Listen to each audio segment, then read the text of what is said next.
Matt Plummer. At last Tuesday's Shasta County Board of Supervisors meeting, chaos erupted after a man who was giving public comments started criticizing those in the crowd, calling them crazy, saying that they were operating under derangement syndrome and that they were preventing the board from doing their jobs.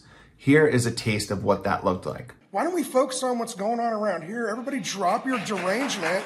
Don't clap for me. I'm not saying this for you. I'm speaking directly about you guys. And everybody's idiots in here.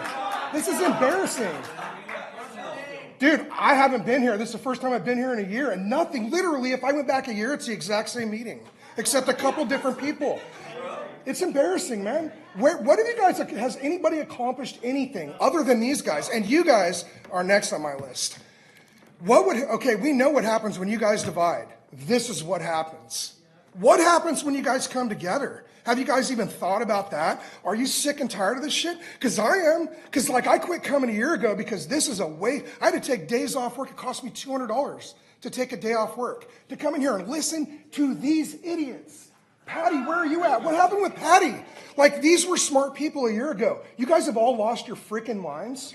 You guys have all let your derangement and your political stance cloud your judgments. This is embarrassing. You know what I mean? Now it's just like recall from the hip. Did you even give this guy a chance to do anything? Before you started slandering him? Before you started tying him to Trump? Who cares? You guys are retarded, man. You guys are the problem. Let them do their jobs.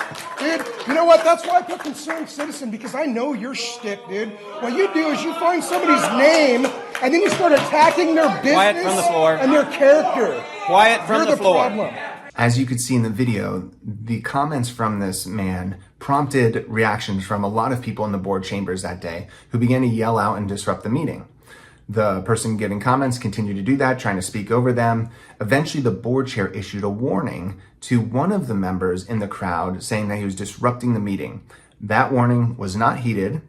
Another warning was issued. Ultimately, the board chair asked security officers to eject this man from the meeting. Well, that didn't go as planned.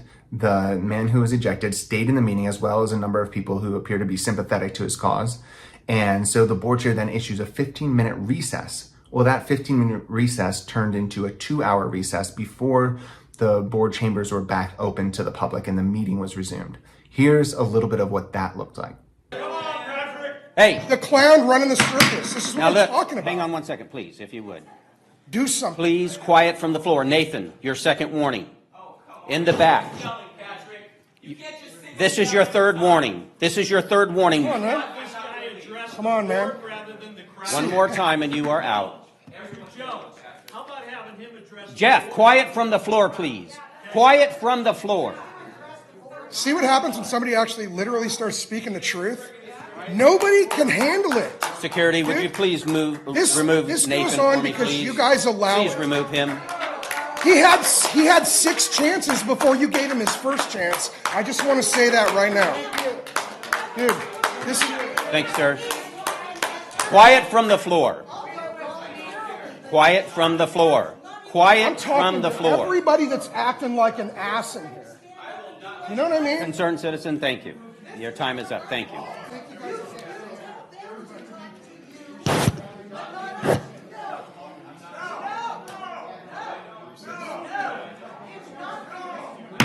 We're going to call for a recess. We're going to call for a 15-minute recess. Now, this probably goes without saying, but this is not good for our county. It demonstrates an inability of our county government to function effectively, demonstrates a lack of leadership or an insufficiency in the leadership of the board to control the meeting and to guide the public in a productive, effective way. And ultimately, it demonstrates an erosion of the social fabric in our community, the bonds that unite us together and that hold us together and that allow us to function together and work together to solve the problems that exist.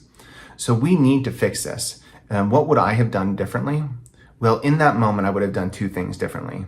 First, I would have stopped the man who was giving public comment and said, hey, you need to direct your comments to the board. When you're giving public comment, you're not supposed to and not allowed to address the crowd and the people in the board chambers. You need to direct that there. So I would have enforced that, number 1. Number 2, when people in the crowd started to protest and disrupt the meeting, I would have tried to avoid singling out a specific individual, particularly that individual that the board chair ejected. And that's because the response of that individual was quite predictable based on what we've seen in past board meetings. And it was going to create more of a mess and more chaos. And so rather than single out that particular individual, I would have tried to make a statement to everyone that, okay, number one, you can't make comments to the crowd. And number two, the crowd, you can't disrupt the meeting. And so we're going to wait until, and I would have paused the comment clock, and I said, we're going to wait until everyone is quiet until we can resume this. So that's what I would have done differently in the meeting.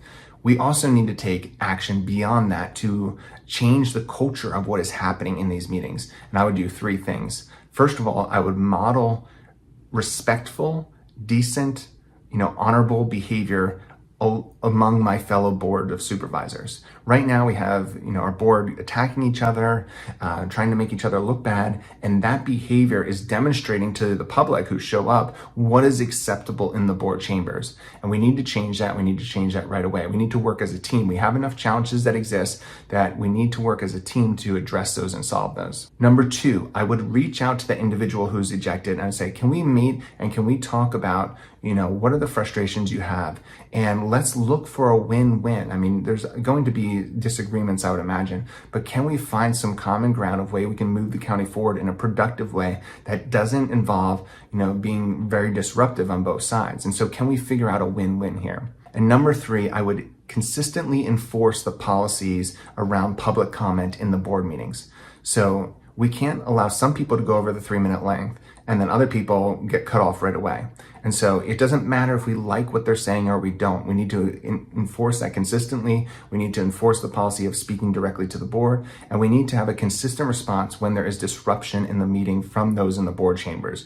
We can't selectively enforce that and selectively eject people, or people are not going to follow. Whenever there's inconsistent enforcement of policies, people don't follow them.